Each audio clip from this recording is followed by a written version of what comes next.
Dobro večer, Zlatko Hasnagić i portal sportskevijesti.com. Selektore, Kipar je jedna od reprezentacija s kojom Bosna i Hercegovina baš nema neki dobar omjer u prošlosti, ali evo ovaj put Bosna i Hercegovina je pobijedila, a vi ste zaista igrali dobro. Možda nikad bolje Kipar nije ni igrao ovdje, ne pod vašim vodstvom, nego nikad u Bosni i Hercegovini, ali evo izgubio je. Koliko sam ja shvatio, a vi ćete mi odgovoriti, na neki način niste zadovoljni suđenjem u stvari, ako sam dobro razumio, te smatrate da zbog toga u stvari je došlo do vodstva za reprezentaciju Bosne i Hercegovine u jednom ključnom trenutku po vas, kako ste rekli, ako sam shvatio. Hvala.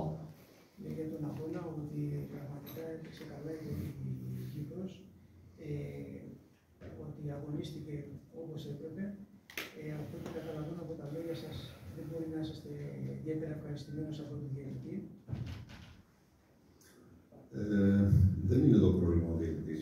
Nije bilo problem sudija. Εγώ πρέπει να αναφέρω ειδικά το πρωτοκόλλο, είναι ένα φάουλ το οποίο δεν υπήρχε ποτέ.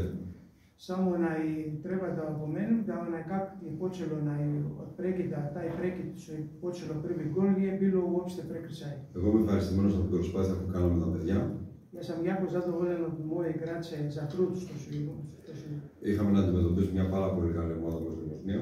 Kao što sam rekao i prije, ima naš protivnik Bosna i Hercegovina je jako izuzetan i kvalitetan tim. Και το αποτέλεσμα δεν μας ευχαριστεί καθόλου. I rezultat normalno ne mogu da budem zadovoljan. Hvala.